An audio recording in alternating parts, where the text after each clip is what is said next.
Hey chums, so we are into the unit number 4 and this is the part 2. Already हमारा part 1 हो चुका है. Now अब हम देखने वाले हैं part 2. Right?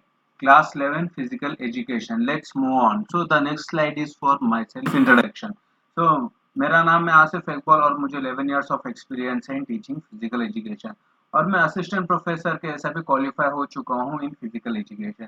मेरा मास्टर्स कंप्लीट हुआ है, बैचलर्स भी कंप्लीट हुआ है. कौन से सब्जेक्ट में? Physical education. And same physical education आपको भी पढ़ाने वाला हूँ for the class 11 as well as for the 12. Right. So on YouTube. So I will be uploading all the videos of class 11 and 2 physical education on YouTube. Right. So I am along with this. I have done my NIS in athletics. I am a national medalist, marathon runner, as well as motor skill trainer. Right. So part 2. कौन से chapter का part 2 चल रहा है अब? Physical education and sports for CWSN. So already ये दो हो चुके हैं. AIIMS and objectives of adaptive physical education, organisations promoting adaptive physical education. Right. इसमें हमने स्पेशल ओलंपिक्स देखा है, पैरा ओलंपिक्स देखा है, डेफ ओलंपिक्स देखा है और इसे कौन ऑर्गेनाइज करता है, इसका इनिशिएटिव कौन लेता है, वो भी हमने देख लिया है. तो it is completely off part 1. Part 2 में क्या चल रहा है? पार्ट 2 में concept of inclusive physical education. Right. ये क्या होता है? इंक्लूसिव फिजिकल एजुकेशन क्या होता है वो देखेंगे. And role of various professionals, कौन कौन चिल्ड्रन विद स्पेशल नीड्स को हेल्प करता है नॉर्मल पीपल के साथ कोलैबोरेट करने के लिए, रहने के लिए, उनके साथ मिलजुल कर रहने के लिए. सो ये इंक्लूसिव फिजिकल एजुकेशन क्या है पहले समझने की कोशिश करेंगे. Inclusive physical education is nothing but, देखिए 1, 2 and 3, these three are the general normal people, right, without any disabilities. Right. She is the one who is differently abled. She is the one who is differently abled. So यहाँ पे क्या हो रहा है? Normal plus different able, differently able. Right. Normal plus differently able एकजुट होकर game खेल रहे हैं. So they are playing the game together. उसे ही हम कहते हैं inclusive. We are including normal people are including the differently able people in the game spirit in physical education period for the physical education classes. उससे ही हम कहते हैं inclusive. We are including the physically disabled people with the normal with us to play any game. देखिए these all are the normal peoples, right? So here is the one differently able and here is the one differently able. Right. इस normal people और differently able people मिलकर games खेल रहे हैं, कोई physical activity कर रहे हैं, then it is called as an inclusive physical education. समझ गए ना? इसका नीड क्या है, इंपॉर्टेंस क्या है, क्यों चाहिए हमें इंक्लूसिव फिजिकल एजुकेशन और व्हाट इज इंक्लूसिव ये भी देखेंगे. सो इंक्लूसिव फिजिकल एजुकेशन क्या है? Both normal and normal students with disabilities, normal students with disabilities, ये दोनों को मिलाकर it is approach to educate both normal with differently able, okay, with disabilities और विद स्पेशल एजुकेशनलिस्ट टुगेदर. कुछ sentence गड़बड़ हो गया यार. It is an approach to educate both normal and differently able, okay, and this students ने differently और and disable. Okay, it is, देखिए it is an approach to educate both normal and disable और with special educational needs together. मतलब यहाँ से it is an approach to educate both normal people के लिए और डिसेबिलिटीज के लिए, ये दोनों को टुगेदर खिलाने वाला ही इंक्लूसिव फिजिकल एजुकेशन. देखिए it is an approach to educate both normal and disabilities और with special educational needs together. Normal people को यहाँ पे देखिए, नॉर्मल पीपल और डिसेबल पीपल को मिलाकर गेम्स खिलाया जा रहा है, then that is called as an inclusive physical education. देखिए inclusive physical education means normal students and special needs students learn while sharing the same physical space and interacting socially academically. The normal students and special needs students, okay, same physical space, yeah, same game and interacting socially academically. मतलब normal students और special need students मिलजुल कर खेलने से ही उसे हम inclusive physical education कहते हैं. तो इसका नीड क्या है? अरे यार वो लोग को गेम्स खिलाने से वो लोग के लिए नहीं यार, इवन फॉर अस डिसेबल के लिए और नॉर्मल पीपल के लिए या जनरल पीपल के लिए, दो के लिए भी सेल्फ एस्टीम डेवलप होता है. कैसे डेवलप होता है? देखिए सेल्फ रेस्पेक्ट डेवलप हो जाता है. जब हम जीते हैं ना तो छाती चौड़ी हो जाती है। इज इट और नॉट? सो ये क्या हो रहा है यहाँ पे? सो हमारा self esteem, how we look at our self. देखिए यार, हमारे बारे में एक एक इंडिविजुअल का एक एक राय रहेगा, पर हमारे बारे में हमें ही सबसे ज्यादा पता चलेगा। So we know what we are, right? तो उसे ही कहते हैं self esteem. Do we respect our self और नॉट? देखिए, चोर होता है यार, उसको वो चोर बोल के किसी को पता नहीं होता है, पर चोर में क्या होता है, उसके अंदर ही कुछ ना कुछ ऐसा गिल्टनेस होता है। अगर वो गिल्टनेस ना है तो उसका सेल्फ एस्टीम हाई रहेगा। अगर किसी को गिल्टनेस रहेगा अपने आप ही, पर everyone is unaware that he और she is a thief, but फिर भी उसके अंदर थोड़ा गिल्ट रहता है। जिसके अंदर गिल्ट रहता है उसके पास सेल्फ एस्टीम कम रहता है, जिससे कि कॉन्फिडेंस भी कम हो जाता है, उसका सेल्फ इमेज भी छोटा हो जाता है। जिसके पास गिल्ट न रहता है, जो चोरी नहीं करता है, उसके पास गिल्ट न रहता है, उसका सेल्फ एस्टीम बहुत हाई रहता है, उसका कॉन्फिडेंस भी बहुत हाई रहता है। नेक्स्ट वाला, तो गेम्स में वो लोग को गेम्स कराने से क्या होता है, बेटर बेटर सोशल स्किल्स, मतलब नॉर्मल पीपल के साथ ये लोग मिलजुल कर रहने से क्या होगा, हाउ सोसाइटी इज बोलते से उनको आराम से पता चल जाएगा। ओके, जिससे कि वो लोग किससे कैसे रहना है, कैसे बात करना है, how to handle the situation, how to behave, right, what to talk and what not to talk, ये सब पता चल जाएगा for better social skills and communication, right? Sports में रहने से नंबर ऑफ पीपल से बात करेंगे, नंबर ऑफ फ्रेंड्स बनेंगे, तो किससे कैसे बात करना है, क्या करना है, ये भी पता चल जाएगा। ग्रेटर सेंसिटिविटी, ग्रेटर सेंसिटिविटी मतलब इन द सेंस क्या है, मतलब भाईचारा बढ़ जाता है यार, एक दूसरे का feeling. if person is getting hurt, they will also feel the pain with us, right? मतलब एक दूसरे के लिए क्या बोलते हैं, सिंपैथी एम्पैथी बढ़ जाता है। Okay, next, better understanding of strength and weakness. देखिए, जब हम गेम्स खेलते हैं ना यार, देखिए फॉर एग्जांपल आपको Monday to Saturday physical activities कराया जाता है। मंडे आपको एंड्योरेंस कराया जाता है, for example, it's an example. Monday आपको एंड्योरेंस कराया जाता है, उसके बाद में स्ट्रेंथ कराया जाता है, उसके बाद में फ्लेक्सिबिलिटी, उसके बाद में क्या है, स्पीड, ऐसे कुछ ना, एजिलिटी, ऐसे कुछ ना कुछ कराया जाता है। कराने से you can not excel in all the things, right? तो इसमें आपका स्ट्रेंथ कुछ, आप बहुत बढ़िया कुछ कर सकते हो, बहुत ज्यादा स्ट्रगल के साथ भी कुछ कर सकते हो। तो इसमें आपको पता चलेगा। सो एंड्योरेंस इज योर स्ट्रेंथ, या स्ट्रेंथ इज योर वीकनेस, या फ्लेक्सिबिलिटी इज योर स्ट्रेंथ, या स्पीड इज योर वीकनेस, या agility is your moderate one. आपको पता चल जाएगा कि आपके बॉडी में कौन सा फिजिकल कंपोनेंट अच्छे से है। तो आपको पता चलेगा आपका स्ट्रेंथ क्या है और आपका वीकनेसेस क्या है। It's about the physical, even psychological भी पता चल जाएगा आपको। So you will learn to be psychologically fit also while facing the different kind of situations. Sense of belongingness, मतलब ये हमारा बंदा है यार, ये मेरा भाई है, सो वाला फीलिंग आता है। When we have more friends we will be more empathy towards others, because we will be seeing the pain of others, and there will be number of people who will be coming and helping us. When देखिए Sonu Sood, okay, Sonu Sood ji का देखिए, Sonu Sood is the one who is in news this days, is it और not? So it's a better sense of belongingness. Sonu Sood का जो feeling है ना, belonging, ये मेरे देश के वासी है, ये मेरे लोग है, ये मेरे है बोलते, सो फीलिंग बिलोंगिंगनेस वाला फीलिंग ही सोनू सूद से वो काम करा रहा है, right? So higher academic achievement, देखिए जब एक इंडिविजुअल का कॉन्फिडेंस, ओके, जब एक इंडिविजुअल को कॉन्फिडेंस हाई होगा ना, तो वो काम जो भी करता है उसमें एक्सीलेंस, मतलब एक अच्छा परफॉर्म करता है, including academics, including study, right? देखिए, एक फिजिकल एक्टिविटीज में इंक्लूड होने से क्या होता है, डिसेबल पीपल को हमारे साथ मिलाने से उसका कॉन्फिडेंस अलग हो जाता है। कॉन्फिडेंस अलग होने से वो वर्क जो भी करता है ना उसमें परफेक्शन बढ़ जाएगा, राइट? उसमें और क्या बोलते हैं, उसके ऊपर उसको बिलीवनेस बहुत ज्यादा बढ़ जाएगा। जब ये बढ़ेगा ना तो ऑटोमेटिक वो जो भी काम करता है उसका रिजल्ट एक्सीलेंट आना शुरू हो जाता है, राइट? तो नेक्स्ट क्या है, implementation of inclusive physical education in India.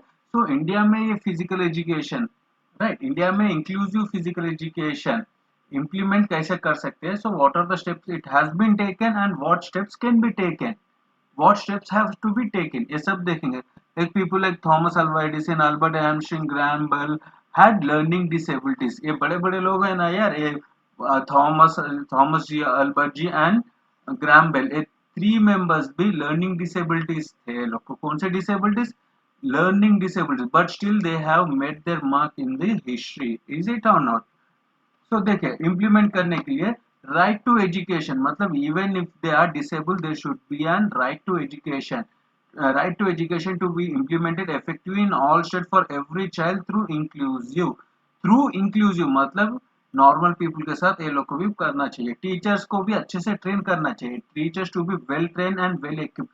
देखिए ट्रेनिंग देना चाहिए यार, टीचर पढ़ाना चाह रहा है, बच्चा भी पढ़ना चाह रहा है, बट टीचर को ट्रेनिंग मिलना चाहिए ना, और उसको ट्रेनिंग मिलने के बाद इक्विपमेंट भी मिलना चाहिए। इज इट और नॉट? देखिए मुझे ट्रेनिंग दिया गया है कि अरे पेन टैब यूज करिए आपको अच्छा सा आएगा। Yes, I have taken the training, if I don't have a pen tab what is the use? So training के साथ इक्विपमेंट भी देना चाहिए। ऐसे नहीं कि इक्विपमेंट देके ट्रेनिंग नहीं देना भी प्रॉब्लम है, ट्रेनिंग देके इक्विपमेंट नहीं देना भी प्रॉब्लम है। It has to be both. Next, और रेगुलर एनालिसिस करना चाहिए, that it should be a dynamic, it should not be static. Dynamic मतलब it should be keep on updating. देखिए आप कौन सा भी ऐप ले लीजिए, it will be updating. Is it और नॉट? ऑटोमेटिक अपडेट के लिए पूछा, आप ओके बोलते हैं अपडेट हो जाता है।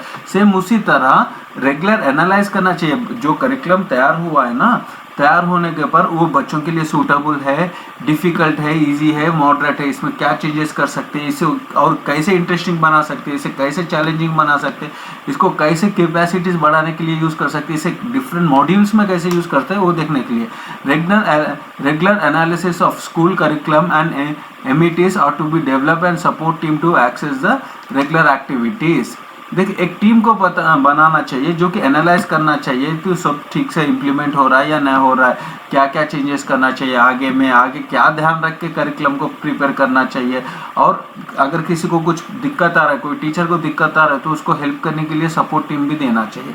Okay, parents are to be resource resource and be involve in decision making to enhance their child. देखिए यहाँ पे सबसे one of the most important, teacher पढ़ाने के लिए रेडी है बच्चे को, बच्चा भी है, पर पेरेंट क्या भेजने के लिए रेडी है क्या, ये भी हम देखना चाहिए। तो पेरेंट्स को भी इन्वॉल्व करना चाहिए, पेरेंट्स का इन्वॉल्वमेंट भी बहुत ज्यादा इंपॉर्टेंट है। नेक्स्ट, देखिए इसको प्रॉपरली ट्रेनिंग हो गया है, इक्विपमेंट भी दिया है, इसको इम्प्लीमेंट भी करना चाहिए यार। देखिए मुझे ट्रेनिंग दिया गया how to use the pen tap, और मुझे पेन टैप भी दिया गया, अगर मैं इसे यूज नहीं करने से क्या फर्क पड़ेगा? ये कुछ फायदा होगा क्या? बिल्कुल भी कुछ भी फायदा नहीं होगा। That is what this point is saying, proper implementation of inclusive education in school and the children should be treated equally as normal students. They should be recognized by talent, not by capacity. Recognized by talent, capacities and abilities, not by disabilities. देखिए बच्चों को normal students के ऐसे ही treat करना चाहिए, और उनको कैसे रिकॉग्नाइज करना चाहिए? By the talent and capabilities and abilities, not by disability. अरे यार बच्चे का नाम क्या है, ऐसे नहीं, अरे he is good in maths, अरे यार ये तो इंग्लिश में एक्सलेंट है, यार ये तो म्यूजिक में एक्स्ट्राऑर्डिनरी है, बोलकर ऐसा पता है, अरे यार वो लंगड़ा, वो लूला, ऐसा ही कोई याद नहीं करना चाहिए। And we should not make a practice of it also. Next, क्या करना चाहिए? To enrol children with special needs in regular schools requires a lot of adjustment. Schools भी क्या करना चाहिए यार, बहुत सारे एडजस्टमेंट्स करके ये लोग डिसेबल्ड स्टूडेंट्स को भी एक्सेसिबल। देखिए most of the CBSE schools में रैंप रहता है, पता है? There will be a ramp, steps तो रहते ही है, there will be 2-3 steps, right, 2-3 ways होते हैं, but there will be at least one ramp. The reason is that CBSE का एक छोटा सा नॉर्म क्या बताता है, there should be a ramp, the building should be accessible even for the disabled, even for the people who are coming on the wheelchair, right? समझ रहे हो ना? So different places में, whether it might be for the classroom, whether it may be for the washroom, whether it may be for the lab, for the transportation, कौन सा भी हो सकता है, समझ रहे हो? To enroll students with special needs in regular school, वो लोग को admission देना है and requires lot of adjustment and बहुत सारे adjustments। ये बच्चों को रेगुलर स्कूल्स में, नॉर्मल स्कूल्स में एडमिशंस देना है, एंड बहुत सारे एडजस्टमेंट्स करना है इन टर्म्स ऑफ क्लासरूम्स में, transport facilities and educational material as per the needs of the student, and so that they learn along with regular peer, right? ये लोग को एडमिशन देना है रेगुलर स्कूल्स में, और नीड के हिसाब से एडजस्टमेंट्स करना है बच्चे के डिसेबिलिटी के नीड के हिसाब से। एंड यहाँ पे क्या करना है, क्या क्या करना है? Need to be student so that they learn, वो लोग को एक एनवायरनमेंट क्रिएट करना है जो नॉर्मल बच्चों के साथ रहने के लिए यूजफुल होता है। नेक्स्ट वाला, सूटेबल एग्जामिनेशन सिस्टम। सूटेबल, देखिए फॉर एग्जांपल किसी कोई हैंडीकैप है यार, राइट, कोई हैंडीकैप है उसको हमारे पास 11th एंड 12th को प्रैक्टिकल होता है ना, 11th एंड 12th को प्रैक्टिकल होता है। 11 एंड 12 को प्रैक्टिकल के लिए क्या करते हैं बहुत सारे बच्चे, पार्टिसिपेट, एंड्योरेंस का टेस्ट होता है। एंड्योरेंस के लिए कुछ स्कूल्स में 600 यार्ड्स रेस होता है, यानी तो 1 माइल रेस होता है। राइट, ये दो में से कोई एक होता है। क्या ये रेगुलर स्टूडेंट्स के साथ ये लोग को मिला सकते हैं? क्या नहीं मिला सकते। सो ये लोग के लिए सूटेबल एग्जाम, कोई ब्लाइंड है समझिए, ब्लाइंड के लिए ओके, ब्लाइंड के लिए क्या हम सेम बुक एंड पेन दे सकते? क्या नहीं दे सकते, कोई सपोर्ट सिस्टम देना पड़ेगा। Suitable examination system and periodic evaluation of children with special needs to be in place to meet the challenges trends in special education. Curriculum should be design carefully, ये लोग के लिए अच्छे से डिजाइन करना चाहिए curriculum. Right, this is what it's saying all about. Next वाला क्या है? सिंसियर एफर्ट्स, ऐसे नहीं कि नाम के वास्ते कर रहे हैं या कर रहे हैं, नाम के वास्ते नहीं करना चाहिए। Sincere efforts to develop good relation between families of the students with disabilities, okay, with disabilities and without disabilities. देखिए, it's not only for the disabled students, it is for the non disabled students. Parents के साथ अच्छा bond होना चाहिए school को। Right, next आता है inclusive education should be feasible teaching methods and materials. So inclusive, जब डिसेबल्ड पीपल को जनरल पीपल के साथ, बच्चों के साथ मिलाते हैं ना, तो कौन से गेम सेलेक्ट करना चाहिए? It should be suitable for both the people. ऐसे नहीं कि ओनली बयास होना चाहिए ना, जनरल पीपल के लिए बयास या नहीं तो डिसेबल पीपल के लिए बयास, ऐसे नहीं होना चाहिए। It should be general for the both. So now let's see, like after implementation के बाद आप नेक्स्ट देखेंगे role of various professionals for CWS। Professionals मतलब कौन है यार? They might be doctors, they might be special caretaker, कोई भी हो सकता है, या स्पेशल एजुकेटर, ओके, या काउंसलर, कोई भी हो सकता है। Right, so let's see. So role of various professional for CWSN। CWSN stands for, comment करके बताइए CWSN स्टैंड्स फॉर व्हाट। तो स्कूल काउंसलर, स्कूल काउंसलर का क्या होता है? स्कूल में जो भी बच्चे होते हैं ना, तो अगर कोई बच्चे को कोई प्रॉब्लम है तो वो काउंसलर के like as an they behave like an parent, parent cum friend, मतलब एक दोस्त के साथ जैसा अपने प्रॉब्लम, उस स्टूडेंट का प्रॉब्लम सुनते हैं एंड देन उसका सॉल्यूशन देते हैं, how to overcome it. Right, and they talk with the students who are creating problems also, मतलब एक काउंसलिंग सेशन होता है। नेक्स्ट है फिजियोथेरेपिस्ट। फिजियोथेरेपिस्ट क्या करते हैं? ये फिजिकली डिसेबल पीपल के लिए बहुत काम आते हैं। ओके, फिजिकल डिसेबल पीपल, अगर किसी को कोई ए, हाथ या पैर उधर इधर कुछ हो गया या इंजरी हो गया है, तो they work, and they work without any medicine, they work with exercises, they work with exercise equipment, बस उतना है। मतलब फिजिकल डिसेबिलिटी के लिए या फिजिकल इंजरी के लिए ये लोग काम करते हैं। तो ऑक्यूपेशनल थेरेपिस्ट, ऑक्यूपेशनल थेरेपिस्ट का काम क्या होता है? देखिए, ये लोग बेसिक नीड्स देखते हैं। देखिए, parents, father and mother might be very hectic, मतलब they might have some responsibilities of the society। so अगर child को कोई problem हो गया या अपने grandparents को कोई problem हो गया, then they will be hiring one person who will be taking care of all the things, right from bathing, okay, bathing के पास है, शवर करा देते हैं लोग को, ड्रेसिंग करा देते हैं, उसके बाद में घुमाने ले जाते हैं, पूरा क्लीनिंग कर देते हैं, हर चीज, मतलब एक इंडिविजुअल को A to Z जो अटेंड करना चाहिए ये सब अटेंड कर लेते हैं, उसे कहते हैं ऑक्यूपेशनल थेरेपिस्ट।